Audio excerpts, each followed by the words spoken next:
Well, good morning, everyone. This is Commissioner Scar. Today is Tuesday, September 5th, 2023, and we'll call this meeting to order at 8 a.m. Before we get started, I'd like to remind everyone to mute their phone. You can do this by pressing *6. Please unmute yourself when called to speak, again pressing *6. It is very important for all others to remain muted. Thank you. We will start with our Board of Commissioners roll call. Commissioner Yamamoto. Yes, good morning. Good morning. And I know that Commissioner Bell has a conflict and will not be with us today. So it looks like you and I are both here and we are ready to go. So we would normally start with Adventist Health Tillamook, but Eric also has a conflict this morning. So we will begin with the Coastal Caucus. And I think that I saw Senator Weber with us. Good morning, Senator. Good morning. Can you hear me? I can. Thank you so much. I think after how many years, I think I finally got the knack of this mute and unmute thing. So, let's go. Wasn't it a beautiful sunrise today? I couldn't believe how gorgeous the colors were in the east. And I'm sure everyone had a wonderful Labor Day. It was pretty quiet around town. Dog and I walked, and we had virtually no one out there on Labor Day, so everyone was at least resting. I'm very blessed this week to have my kids from Georgia and Albany visiting me, and we're doing projects around the house, and it feels really good. It feels good to have family close. I did have a very busy week, and I think I alluded to some of this last week. I got to go up to Porto Garibaldi and meet with Mike and board members, and we talked about all of the challenges that Garibaldi is facing right now on the port and how we could work to enhance the viability of the port. And it was a wonderful conversation, and I am taking the ideas forward. I also met with OEA last week, a representative, and we talked about potential legislation concerning school funding. There is a group of people who is really concerned about how we have probably not equity in how we build reserves in school district funding, and it's something we need to talk about. There was a permit hearing held by DEQ last week also on the Dayang permit on fish processing. They have quite a problem with water quality. They're being judged by the water quality of what's going out of the plant, but not by what's coming into the plant. And sometimes the water that comes from our municipal water systems has high metal content and other things, but those things are not, they need to be not in the water when it goes out of the fish processing plant. And so there are various challenges concerning water quality, and the fish processors being the middleman in this whole thing. So hopefully they're taking testimony written until the end of the month, and then they will make a decision. But Dayang is an important fish processing plant in the Warrenton-Astoria area, and it would be a shame if they were not to get their permit and we were to, and our fishermen would lose that ability to bring their fish there.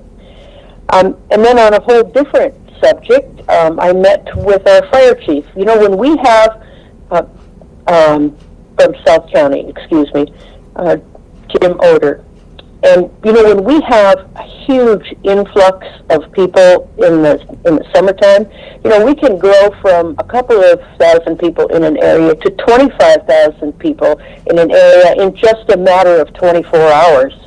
And being able to manage all of the emergency services on the money that we have that was allocated and decided upon years and years ago is getting harder and harder. And so we need to look at alternative funding methods for our emergency services and our fire department. And that is not only in South County. that is all along the coast and everywhere that is especially impacted by tourism.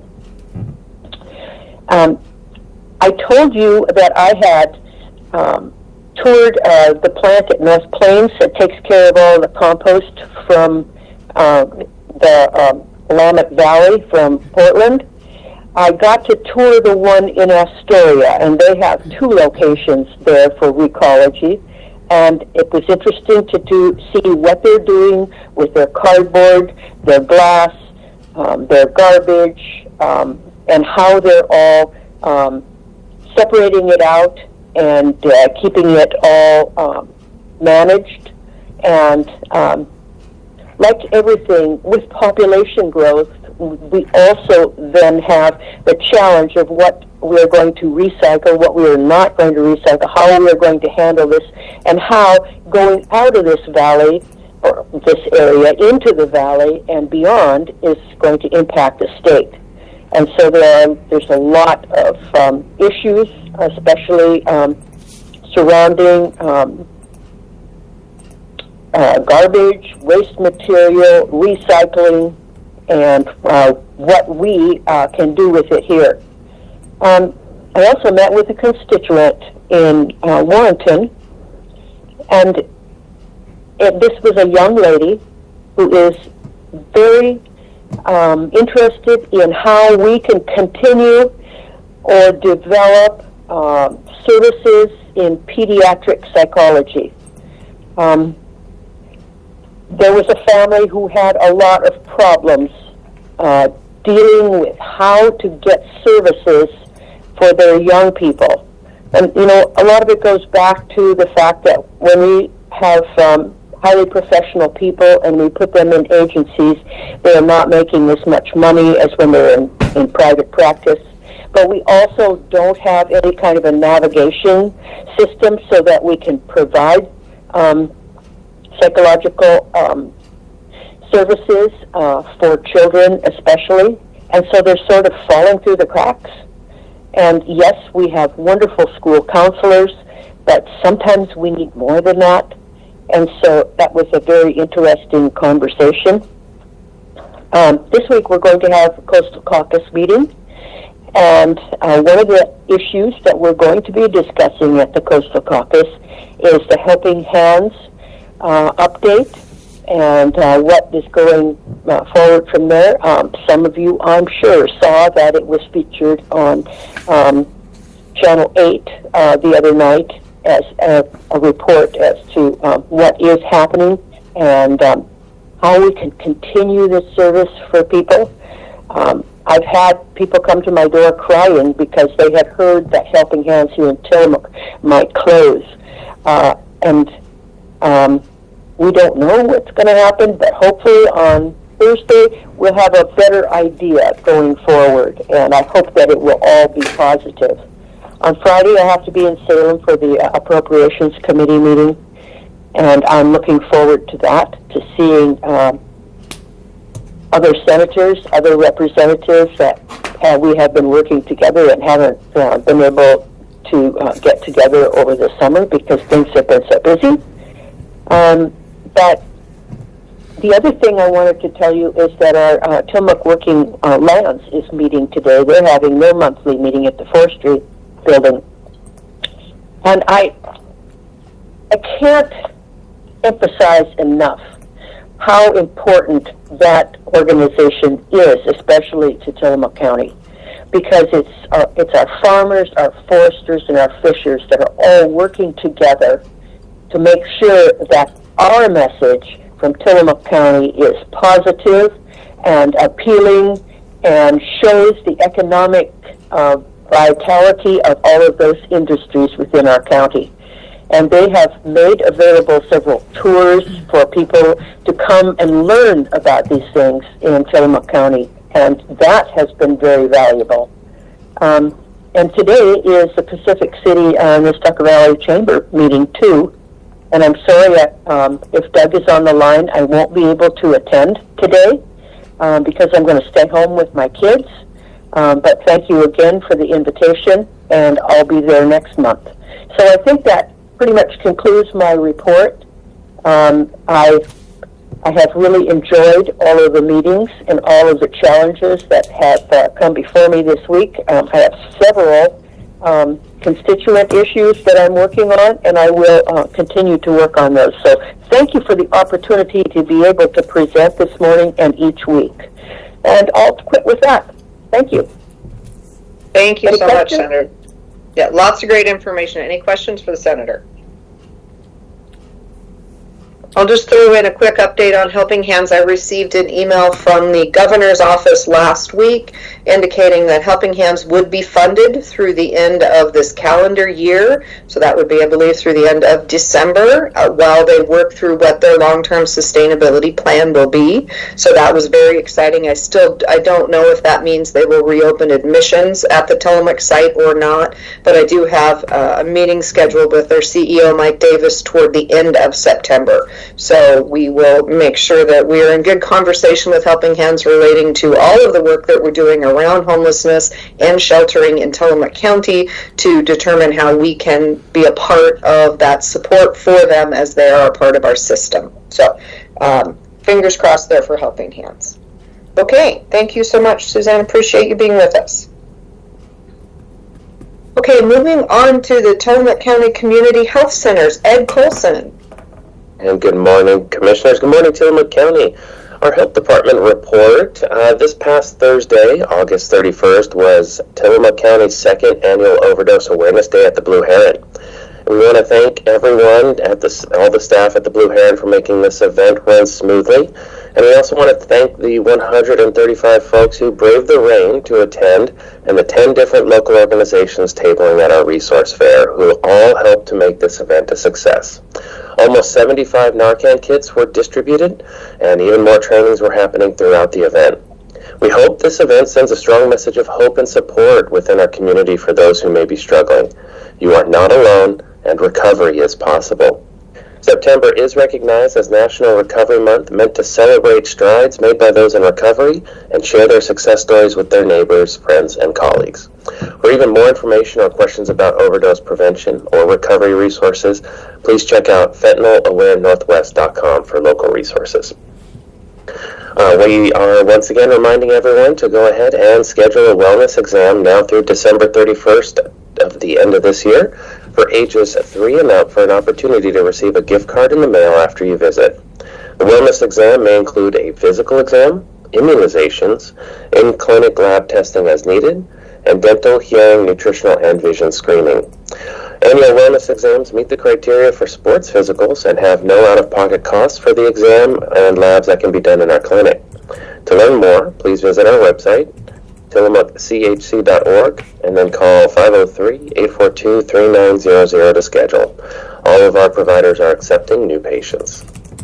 We are providing dental services up north at our mobile clinic. The mobile clinic is going to be stationed in Nehalem at the bottom gravel parking lot on the corner of 101 and 7th Street, while we're providing dental services to our North County residents. The mobile clinic will be stationed in Nehalem the 2nd and 4th Monday of every month, and the schedule is open now. So please call our dental staff at 503-842-2356 for more information or help booking your appointment in North County. And lastly, we have been following OHA vaccine guidance very carefully and have still not received any new information on when a new round of COVID-19 boosters will be approved for Oregonians, but we expect to have an update mid-September. Flu and COVID-19 vaccines remain available by appointment at many healthcare facilities and pharmacies in Tillamook County, including our main health center location. As a reminder, the health department will be offering COVID vaccines by appointment on Tuesdays and Thursdays only. If you have any questions on if you're eligible for another booster or not, please contact your own primary care provider, or you can call our public health nurse who will help guide you.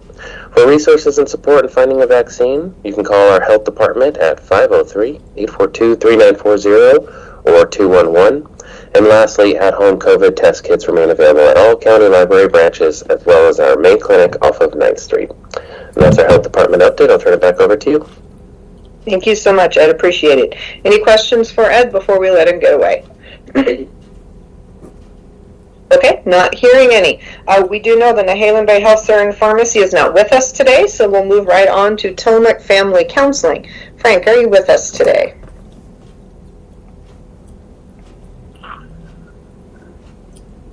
Good morning. Good Good morning. morning, Commissioner. Frank Hannon Williams, Director, Tillamook Family Counseling Center, Behavioral Health Services for Tillamook County residents. You can reach us for information about services, appointments, any information you may, or questions you may have about our parenting support series and any of our other services by calling and dialing 503-842-8201. I'd like to just have a little special shout out for our, we have a team here at the agency that provides services to some of individuals in Tillamook County who present some unique challenges that sometimes are significant. And that is our assertive community treatment team. That team practices using a fidelity-based model, and that model is reviewed every year. A team comes to review our team and to rate it based on a fidelity rating. And most recently, our team here in Tillamook has met and slightly exceeded expectation around fidelity. And I want to give a special shout out to the Assertive Community Treatment Team. They provide a tremendous amount of work for some individuals in the community who need some additional kinds of support. And it includes a number of providers that provide substance use services, psychiatric supports, and supports that are in the community. This is a team that provides services to people in the community and is available 24/7. Is available when needed, and I want to acknowledge their success during this past year. It's rather challenging to, you're going to have a review once a year, and after about 9 months, you're kind of preparing for that process. And the team has done well, and the team also is taking a look at the responses of the review team and looking to make improvements looking forward to next year. So special shout out to the Assertive Community Treatment Team, and I'll take any questions if anyone has any about anything else I've mentioned today. Perfect. Thank you, Frank. Any questions for Frank? And a big shout out to your team. I know that the regulations surrounding the work that you all do is not easy to manage. And so when we have those sorts of looks at those teams, when, we appreciate that the looks are taken, we appreciate when that team does well, as yours always does. So thank you. Thank you. Okay, so I have been notified that Representative Javity is online, we believe. And I think I missed him during the Coastal Caucus. I apologize. I'm away from my office and didn't have my phone list. So are you with us, Representative? I am. Can you hear me? I can. I am so sorry. I know that you and I talked about when you were going to join us again post-summer, and I totally didn't remember that was today. So welcome, and we would love to give you some time. Thank you. The legislature continues to stay busy. We have legislative days coming up. I'll be working on a short-term housing task force, making a presentation there for that. I'm also going to be this week, today going to the Tillamook Working Lands meeting, and then tomorrow I'm going to be in Salem testifying about the Habitat Conservation Plan at the Oregon Department of Forestry's board meeting. Other than that, it's been business as usual, and nothing else to report. Well, thank you. I have down that you're going to join me on a walk on the Salmonberry on Thursday, so I won't put you on the spot and make you confirm that with me, but I'll just remind you that that's certainly our hope. In addition to your other business. I'm there. Okay, yes, I'll make sure I'm there. So thank you for the reminder. Sorry to do it so publicly. Okay. That's fine. All right. Bye. All right. Any questions for Representative Javity? Okay, I'm not hearing any. Thank you so much for being with us, and we look forward to having you with us as we go forward. All right, thank you. Thank you. Okay, moving down my list, I had down the sheriff's office as a maybe today, and I apologize, I can't see all the phone numbers either since I'm away from my desk. So do we have anyone from the sheriff's office today? Okay, not hearing one. I know that we do not have Randy Thorpe from Emergency Management. He also had a conflict today, so we get to move on. And since it is the first Tuesday of the month, we have Bill Jablonski from ODOT with us. Good morning, Bill. Good morning, Commissioner Scott. How are you today? I am well, thank you. And yourself? I'm well, thank you. Had a great weekend. Thanks Excellent. so much. Again, Bill Jablonski, the area manager for the Oregon Department of Transportation. I'm based here in Astoria, but I also support Tillamook County. I just want to do a quick update and let the folks in the county know that ODOT has 7 active projects under design. 5 of those are on Oregon 6. A couple of those are from the newly completed Oregon 6 study, which we're going to see a presentation next week at the Northwest Act, which is in Tillamook County this month. So pleased that that's going to take place at that venue as well, out at the Port of Tillamook Bay. I'm sorry, yeah, Port of Tillamook Bay, correct. A number of projects that are going under design right now for construction from 24 to 26. So the next couple of years, we have a number of projects coming up. The other 2 projects that I mentioned out of the 7 are on 101. One of them is a total rebuild of Garibaldi through 101 from 1st to 12th Street. That's going to be next summer of 2024. New paving, sidewalks, drainage as well too, and some pedestrian amenities as well. Also in US 101, just south of Rockaway, there's Nadana Creek Culvert, which is going to be replaced. We're working in conjunction with the Port of Tillamook Bay for the rail connection for that as well too. So a number of projects that we're delivering here in Tillamook County, so we are very busy as an agency down to support Tillamook County. Also working with Chris Laity for several federal aid bridges that are off the ODOT system but are on the county system. Looking forward to working with Chris on those. We are looking forward to, and I say I'm looking forward to working with Senator Weber and also the legislature on how we look for funding opportunities for some of the projects that are listed in the Oregon 6 safety study, the corridor study. So looking forward to put our heads together and seeing how we can go after grants or what opportunities we have and what kind of priorities we're going to look at as far as what projects to tackle next on Oregon 6. And with that, Commissioner, that is my update for this month. Perfect. Thank you. I know we are all very excited about the work happening on Oregon 6, and I would invite folks to join us for the Northwest Act if they would like to do that on Thursday next week to see the presentation. So exciting. Okay, thank you, Bill. We will move on to the Board of County Commissioners. Commissioner Yamamoto.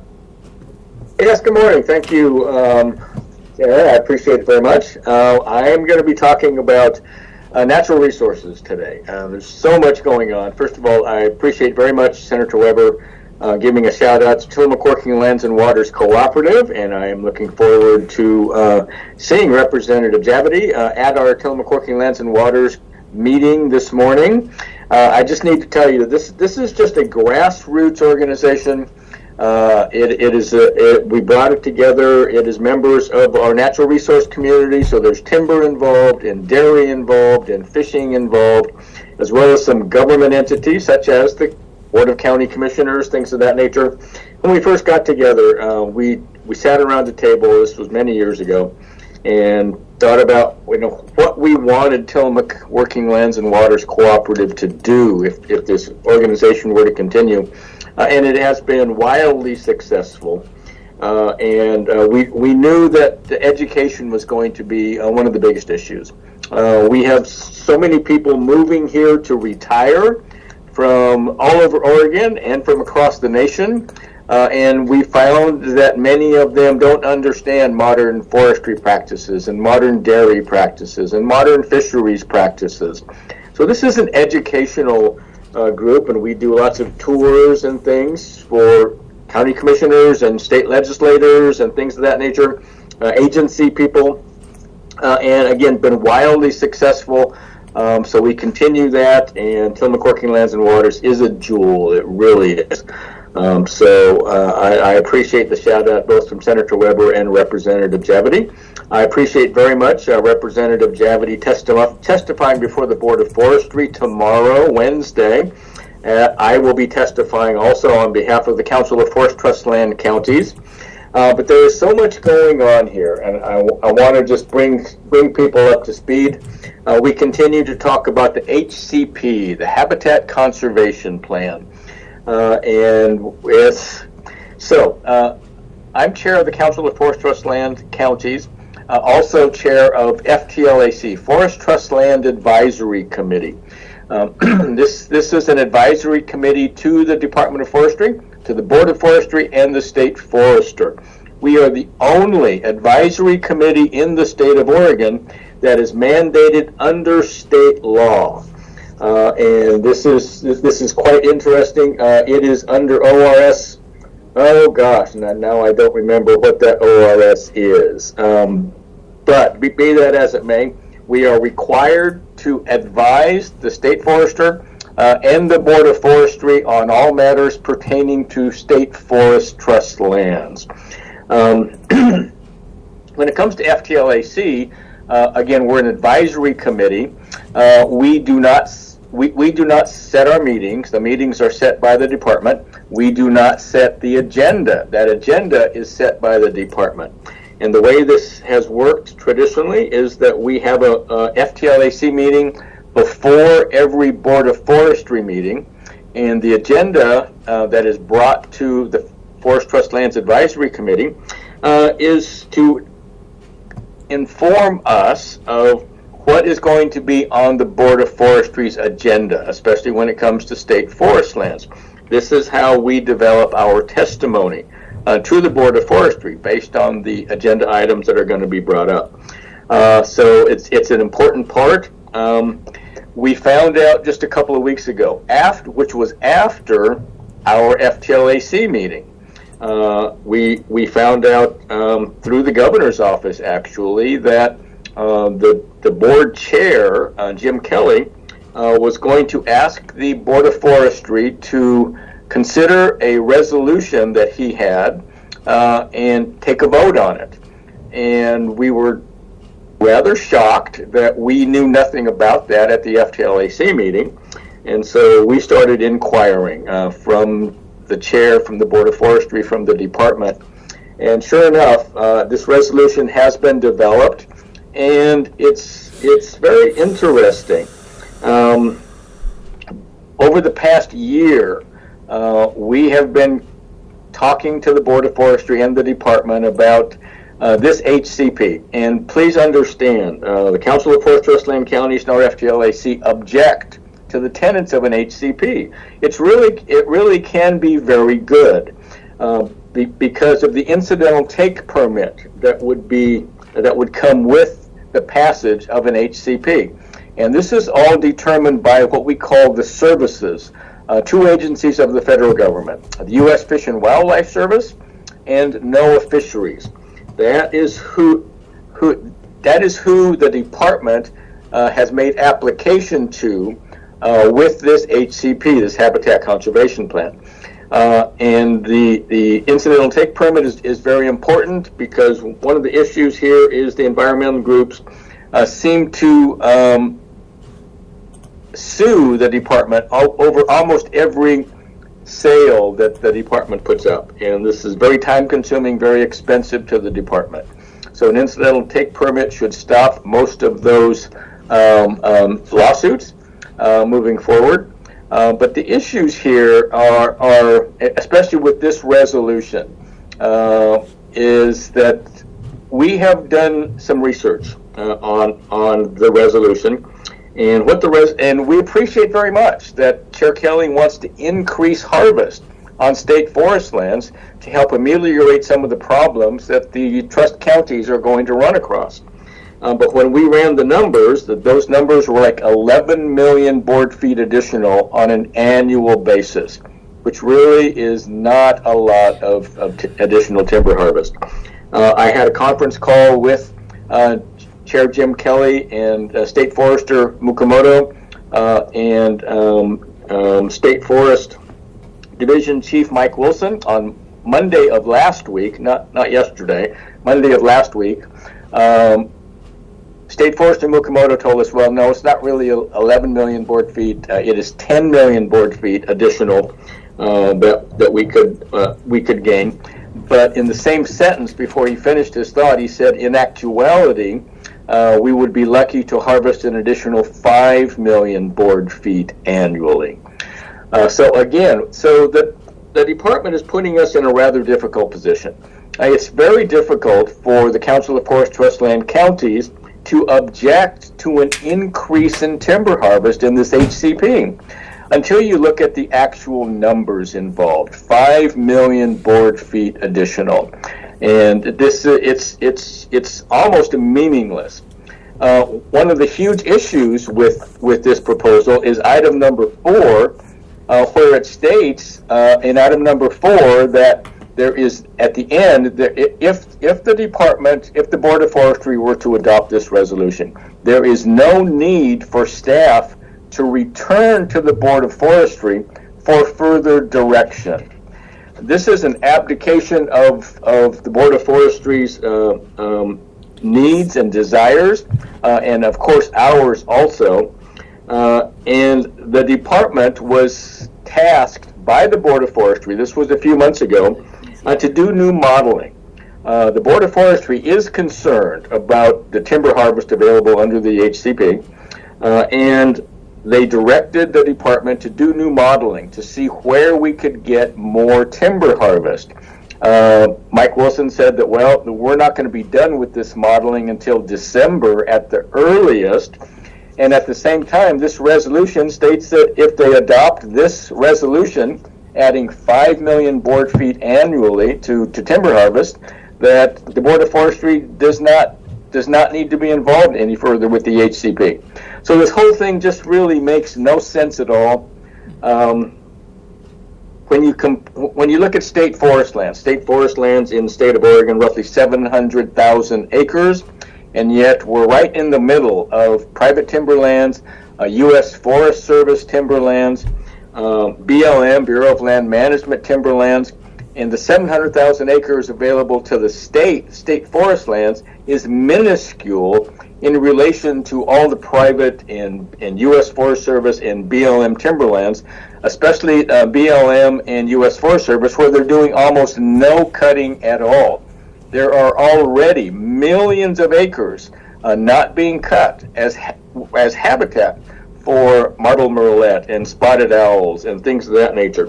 And yet the state is excuse my French, is hell-bent on squeezing state forest lands to the extent that it just doesn't make any sense.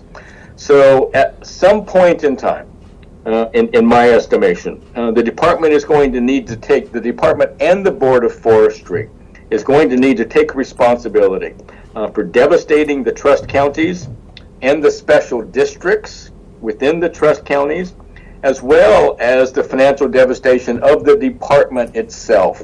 The State Forest Division of ODF really is the only agency in the state that doesn't get money from the state legislature to run their division. They rely on timber harvest. And so as timber harvest for the trust counties decreases by an additional 30, 40, 50% or more, State Forest Division is also going to lose revenue. And when we ask the Board of Forestry and the department how they plan on making up this revenue shortfall themselves, they have no answer for that. So to me, it's just kind of it's an unknown, this whole thing, and the timber harvest for the state of Oregon. So when we looked at some new numbers that were provided by the department also under what they call their policy model constraints, in Tillamook County, out of almost 300,000 acres of the Tillamook State Forest, we're going to have available to us for harvest about 113,000 acres. That's 38% of the Tillamook State Forest is going to be eligible to be harvested. This is going to hurt. This is going to hurt all the way around, especially our special districts. Our special districts are school districts and fire and rescue and ambulance service and 911 center. They're going to be squeezed immensely. And state timber forest revenue, when it comes to our general fund, that makes almost a quarter of our general fund budget. Almost a quarter of our general fund budget comes from state timber harvest. So there are all sorts of issues going on here, and I'm testifying before the Board of Forestry tomorrow. Also, wish me luck, please. We need to get some common sense coming out of the Board of Forestry, and whether we're going to be able to do that or not, I don't know. But they're going to have to take responsibility at some point for the devastation of the trust counties. So, Madam Chair, again, I'm sorry to be rambling on about forestry issues, but this is something near and dear to my heart, and something that has the prospect of really hurting the trust counties immensely moving forward. So with that, Madam Chair, I'll turn it back over to you. Thank you for that. Appreciate that. I know that is, to some listeners, this conversation may feel like the same one we've been having for a long time, and it is, because we have been in conversation with the Board of Forestry and ODF for many years about this HCP, and we've yet to feel heard. The first step toward feeling heard, I think, in this process is happening with them saying we need to look at the impacts of the reduction of harvest, both on the department and on our counties. So it feels as if there is a step forward here, but as Commissioner Yamamoto pointed out, it's a tiny step, and it's a step that essentially says we'll have them look for more harvest, but we're not going to actually evaluate whether or not they find enough.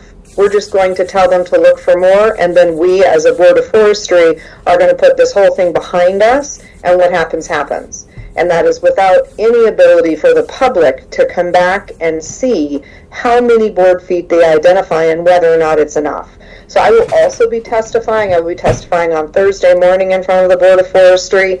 We'll have to be remotely because I have another meeting in the afternoon, but I will be there testifying. And my testimony to the Board of Forestry is going to point out the cost to Tillamook County of this HCP as it's currently proposed. As Commissioner Yamamoto said, they've identified roughly 30% of our forest land that is currently in production and is available for harvest. Under this HCP, roughly 30% of our land will no longer be available because it goes into habitat conservation areas. So I just did a quick run at what is 30% of our timber revenue for the entire county, not just county services, but our special districts as well, because in this conversation we are their voice. And when I did that and took a look at what it would take to replace that, it would require us to bring forward a levy for $1.08 per thousand in Tillamook County to keep whole county vital services and our special districts. So $1.08 per thousand. I'm pretty sure that there's not a listener out there that's cheering and saying, I would be delighted to do that in order to keep my jail going, as an example, or my schools going. So I think the Board of Forestry needs to fully understand the cost to all of us for this HCP and really be thinking about that when they decide if they should see it again to determine if enough extra harvestable lands can be found. So I will stop there because Commissioner Yamamoto has given a lot of information, but I just want everyone to understand that your commissioners are all very aware of the challenge of this HCP and the financial cost to our county, and are working hard to try to get that to the attention of the Board of Forestry so they can really consider whether this is the best HCP they can do. Okay, I will shift gears. A couple other things coming up this next week. We have our Housing Commission meeting on Thursday morning at 9 a.m. at the Port. We will be hearing from representatives from the Department of Land Conservation and Development about changes to the land use system that were approved in the last legislative session, or tweaks to it and how they impact housing. things that we may want to look at implementing in Tillamook County. So I invite people, if you're interested, you can attend that meeting in person. You can also join online. The link is on the Community Development Department homepage. Just going to be a great meeting to understand the impacts of legislation on our opportunity to expand much needed housing in Tillamook County. We had a great visit at the Kingfisher Apartments in Pacific City last week as the Housing Commission as well. Big shout out to Kevin and Katie Schluka, who are private local business owners. They have a landscaping company, and they years ago determined that there was just not enough housing for their workforce, and they became developers and worked their way through a very challenging process, but have built an absolutely beautiful apartment building, the Kingfisher in Pacific City. Just want to thank them and give them a huge shout out, because they really went through land use appeals, the whole thing, to get this done. So we appreciate their hard work in proving that we can do this in Tillamook County, and that normal, regular people can be a part of the solution. So I want to thank them for that. I want to also remind anyone out there who's thinking about developing housing that our multifamily rental housing fund is open starting today. So if you are in the process, if you've identified property, if you already have property and are looking at what you can build on it, our multifamily rental housing grant program is open. The application process is online. It will be open for 2 months. You can go to the Community Development webpage and find the link to the application. You can also find, I believe, a list of the questions there, so you can kind of identify what you need before you jump into the application. If you have questions, you can ask at the desk to schedule an appointment with Sarah Absher, our director. She will be taking appointments to help walk people through this application, as will our new housing coordinator as he gets his feet underneath him. Parker will also be available. So that is open. We look forward to people who are looking at building much needed workforce housing that just need a little bit of additional financial support for that. The last thing I'll do is a quick shout out for the overdose awareness event. I was able to attend and speak at that event, and it was a wonderful event. Just appreciate the Blue Heron for hosting that for us, and appreciate our public health department, and specifically shout out to Rachel Koljeski, who organizes that for us. It is important for all of us to be aware of the issues that are occurring in our community, to understand how we can help someone stay alive so that they can seek the help that they need. And I just encourage people to learn more about what's happening. Arm yourself with Narcan. We have trainings for individuals, trainings for businesses. You can reach out to public health to get that information. You can also go to the Our Tillamook website, which has a lot of the resources on there, talks about the same things I'm talking about today. We have a crisis on our streets, and we just all need to be a part of the solution, which means helping people understand how dangerous it is and to have the resources at our fingertips. So when someone is ready to make a change, we know where to refer them. So with that, I will stop and I will move on to our cities. So Manzanita, do we have Mayor Deb Simmons with us today? Yes, Erin, I'm here. Can you hear me all right? Good morning, I can. Thank you so much. Good morning. I wanted to thank you for your work on the Board of Forestry. Those were significant numbers, sobering numbers that you presented, and Commissioner Yamamoto. So good luck with that. We have the Mayor's Monday meets on September 11th at 10:30 at the library, which is a casual chat. There's no agenda. And we have a City Council meeting tomorrow, September 6th at 6 o'clock at the Pine Grove. This is an important meeting. They all are, but at this one we will be appointing a new counselor. We're fortunate to have a strong volunteer spirit here in Manzanita, and we have 5 very capable candidates, so it should be an interesting meeting. Thank you for your time, and I'll send this back to you. Thank you so much, Deb. Appreciate that. Okay, moving on to the city. Rockaway is not with us today. Mayor had another commitment. So moving on to the city of Garibaldi. Do we have Interim Mayor Katie Finley? We do, and thank you for having me today. Good morning. Good morning. It's a busy week up in Garibaldi, and so I know that this weekend we have a Seafood and Spirit Festival at the Port of Garibaldi, and tickets are available on their website. There's a link to go buy them, but I will be volunteering at the Portside Bistro Bar Cart from 5 to 8 on Friday and Saturday, but I know the entire event runs Friday, Saturday, Sunday. And we also received 19 applicants for our city manager position, so we'll be starting phone screening this week and next week for that one. And then we also have a position open on City Council. Our meeting is not until the third Monday of the month. We do only have one applicant, so we're actively seeking additional folks to put their hat in the ring. And that's all I really had as an update today. Thank you. Appreciate that. Okay, moving on to Bay City. Do we have Mayor Kathleen Baker with us? Yes, thank you. And actually, nothing new to report. We're just making some progress on all our projects that we've been discussing over the last several weeks. All right, perfect. Thank you. Okay, City of Tillamook. Do we have City Manager Nathan George? Good morning, this is Nathan. Can you hear me? Yes, I can. Wonderful. Thank you very much. Yes, in the Public Works Department, the Water Distribution Division is working with a technician on updating our chlorine system at Well 3 today.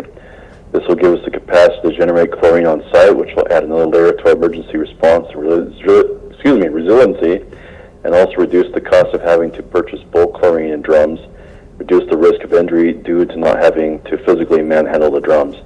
So sometimes I think some of these details people aren't really aware of, what's going on. The reason I share it is just so that people understand there's a lot to where your tax money goes and what goes on behind the scenes to make sure we have safe water and we have a sewer and so forth, and good streets. The water treatment plant has been working with a technician to get the telemetry at the filter plant operational again, and to where we are now able to run the plant and automate, once again, negotiating the need to have an operator present when the plant is operated. So basically, in short, the hardware, the computer, the brains of our system is from early 90s. It has 1980s technology in it. So literally we had to fly out a technician from the East Coast who bought parts on eBay used to be able to repair our system. So that's why we're working on trying to upgrade everything. And that's one of the things that's, when that goes out, then we have to have staff up there full time and run that 24/7 rather than having our automatic machine run that plant all the time. The sewer division is continuing to work through the process of repairing a lift station at the end of Meadow Drive that was damaged during last winter's storm event. And the street division will be working on cleaning up parks and doing some pothole repairs this week. In the police department, the police department had the pleasure of hosting the regional TASER instructor training. This training was well attended with 27 different law enforcement officers from all over Northwest Oregon. Officer Fitzgerald completed his Department of Public Safety Standards and Training Basic Police Certification Examination. This is the first step in obtaining his Oregon Basic Police Certificate. So we want to say congratulations to Officer Fitzgerald, as we are proud of you. And he is our most recent hire, though it's been several months now. Actually, it's been further than that, earlier this year. Lieutenant Troxel and Executive Assistant Larson attended the Oregon State Police Criminal Justice and Information System statewide conference in Seaside. This conference is well attended from agencies from all across the state of Oregon. And our Executive Assistant Larson is also our CJIS representative and representative well. And it's the Criminal Justice Information System, I believe, is representative for that. And the reason I also share these trainings is it's important for everyone to know that we keep our staff very well trained, which helps better assist you and helps save taxpayer money as we continue to have better services and offer more at less cost. The school year is upon us, and school resource officer also will be back again working in Tillamook schools. Please pay attention to our school zones and watch out for school buses dropping off and picking up students. We have several positions available looking for applicants, specifically in the Public Works Department and the Planning Department. Please visit our website or stop by City Hall for an application. Also, just a reminder, I don't know if it's a reminder, I think I mentioned, but maybe I haven't, but working on a comprehensive salary survey. We've hired the Lane Council of Governments, and they have been working on a comprehensive salary survey and compensation study, and we are working on implementing that to make sure our employees are competitive with other local governments of our size and proximity and within the state of Oregon. So we're working really hard and getting getting all of them placed to where they should be, and then from there on out, we'll be able to keep our salary schedule updated throughout the years, as right now it's fallen very far behind. Some positions are competitive and some positions are not. We're working on getting those corrected. So also, I wanted to go through something at Tillamook County Fair last month. The city had a booth with questions and comments box, and I just want to go through those. Of course, I threw out the few that were really didn't make any sense. Were not the best, but I have some really good ones here, and I wanted to run through this. There's only about 5.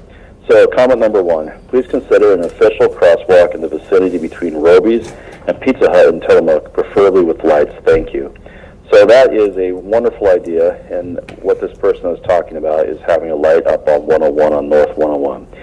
And if I can get a hold, this person has a name, I'll try to get a hold of this person, but we can't put a light there. That is ODOT, Oregon Department of Transportation, and that is completely within their jurisdiction. So I will refer that over to ODOT, though. Parking issue with the new development by Catholic Church. I think what this person is referring to is what used to be called Nestucca Ocean Apartments is now the Willett. It's been renamed Wilmond, I believe. I apologize if I said that incorrectly.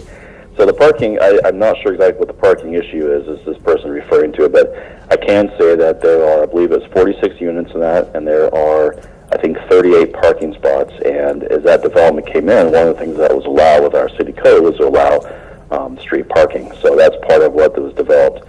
If there are parking issues, for example, people parking too close to a stop sign, or parking too long, or parking illegally, please let us know. Please call dispatch, our non-emergency dispatch, and of course it's emergency, call 911, and we will definitely address those. What are all the trenches full of weeds? Oh, for the love of Pete. I believe this person is referring to our stormwater swales in the downtown part of Tillamook, which is on 101.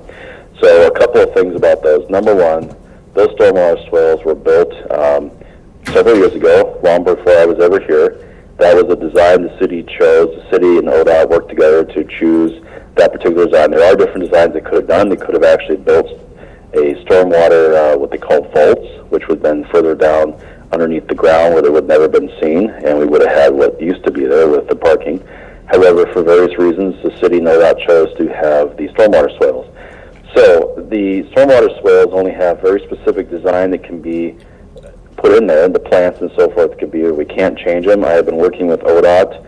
Our Chamber of Commerce was very concerned when I first came here. We've been working together with the Chamber of Commerce and with ODOT, and spent 2.5 years meeting with ODOT. Our chamber was really concerned about it, came back. ODOT actually did several things. I even asked them to build those giant rails like you see in Portland that cover stormwater areas. They did build one of those as a mock trial, but found that they couldn't use those because the Department of Environmental Quality and other state departments who regulate would not allow that because it doesn't have enough sunlight and other elements from the natural, rain and so forth coming in to help the plants grow. So the purpose of those plants are to be filtering out all the stuff that comes off cars. And I don't just mean oil. There's oil, there's gasoline, there's brake pads, there's all the stuff that wears off the cars comes in there, and they have to filter it out. Are there weeds that are not supposed to be in there? Yes, there are. And the city has dedicated now, we have a dedicated day every month. We go in and clean out those weeds. ODOT has partners with us. They also send the personnel full-time for 1 day a month to come in and help us clean. So we are working on those, and we're doing what I can. The official word from ODOT is that we cannot change those unless we were to go back and redo the entire project. However, there is a possibility some could be changed depending on the regulation of our regulatory states, and so actually the chamber is actually really concerned. Of course we want this to look nice, and is working with DEQs to see if there's a different design that can be put in there. But for now, it must stay the way they are. So the next one is fixed neighborhood sidewalks. This is a really wonderful topic, and I love to let people know that neighborhood sidewalks are their responsibility.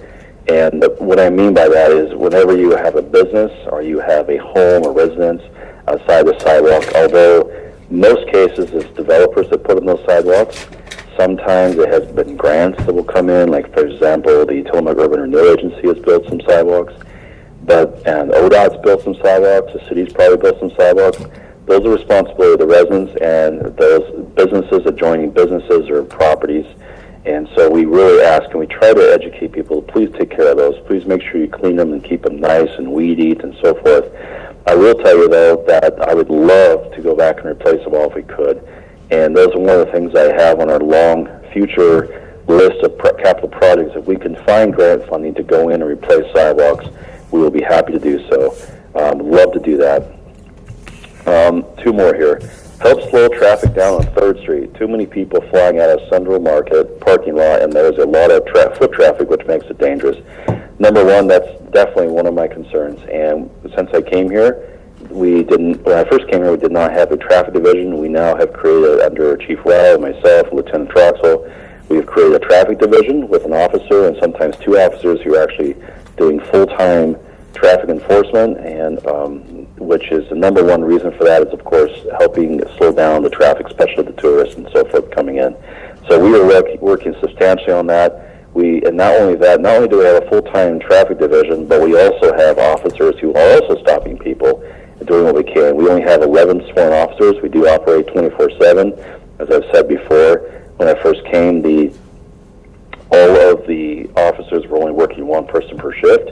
And under the leadership of Chief Rao, we actually were able to change that. So we have 2 to 4 people per shift at no additional taxpayer money. That was simply a matter of scheduling.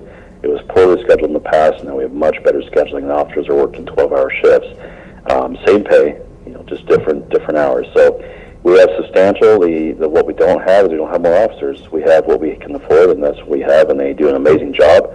Our officers actually collectively take over 1,100 calls or calls for service per month, and it's quite a bit. The very last one is get more candy, and yes, we will try to get more candy in the future. We have several positions available, as I said, looking for applicants, and a reminder, if you see something, say something, we call 911 for emergencies, dispatch for non-emergencies, and the next council meeting be held tonight at 7 p.m.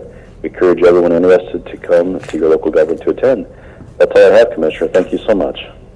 All right. Thank you, Nathan. Appreciate the updates. Okay, moving on to Doug Olson in South Tillamook County. Good morning, Doug. Well, good morning, Commissioner. Things are up and running again this morning, and we used to say if these things ended at Labor Day and things went quiet for a period of 8 or 9 months. Not so. And there's lots going on down here. We do have a chamber meeting today, and we're going to do several things, one of which is ask our members to recommend or suggest businesses and individuals for our annual awards. Every year we give out a Volunteer of the Year, a Business of the Year, and a Citizen of the Year at a big banquet in December, so it's time to start thinking about that again. Also, we will have a couple of special guests today, a lady named Lisa Macy Baker, who is with Moment Surf, and she's going to talk about the Longboard Classic. That's a surfing event that will be coming up in a couple of weeks, and these are surfers who've been surfing many, many years, and I liken them to the people who years ago drove around in Volkswagen buses and just followed the surf up and down the West Coast, or actually all over the world. Well, that's become something that actually has a circuit that goes literally all over the world, and they make a stop here in Pacific City and have a tournament, and that's coming up in just a couple of weeks. We also have Nan Devlin, who's our Executive Director of the Tillamook Coast Visitor Association, and Dan Haig, who's one of her staff people. They're going to talk about tourism and the impact it's had and the money it generates and so on.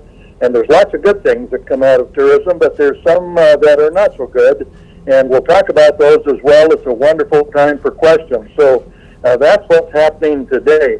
Next month, we're going to have our chamber meeting at the new Career and Technical Education Learning Laboratory. That's a long word for a shop at Nestucca Valley High School. And they have remodeled that shop, and it truly is a state-of-the-art facility. So next month we go to that. And then finally, lest you think there's nothing else going on, we have Cycle Oregon coming on September 11 and 13. That's a Monday and a Tuesday. And Cycle Oregon is an event that's been going on for many, many years. I think it might be coming to an end or otherwise being modified, but Every year after Labor Day, a group of people in excess of 1,000, I think this time around it's about 1,350, take a week-long bike ride around different parts of Oregon. Well, this year they're coming right here to South Tillamook County. They'll be arriving on, Monday the 11th, and then departing on the 13th, going on down to Toledo and a little further south and then back inland.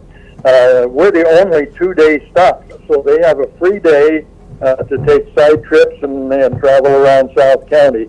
The Chamber will have its tent up there, and if you'd like to come up and talk about your business or your organization and what you do and hand out some materials, be our guest. Come on up and do it, and you'll talk to 1,300 and some people, plus their support staff. So it's a bit unusual. I don't think it's been to the coast for quite a number of years, but they're coming in any event on September 11th. So another over 1,000 people will be coming through South Tillamook County, and so we'll welcome them, and then they can be on their way. So, Commissioner, I think that's about all. We have an extremely busy September ahead of us, and thank you so much for the time.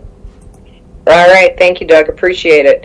I'm going to circle back on one last thing that I didn't mention, and that's just to remind everyone that we are still filling a position on the Board of Commissioners for a 1-year term, and that opportunity is open to put in your letter of expression of interest until I believe it's the 14th of September. There's the link on the homepage of the county website to give you the information that you need to participate in that if you're interested in being a county commissioner.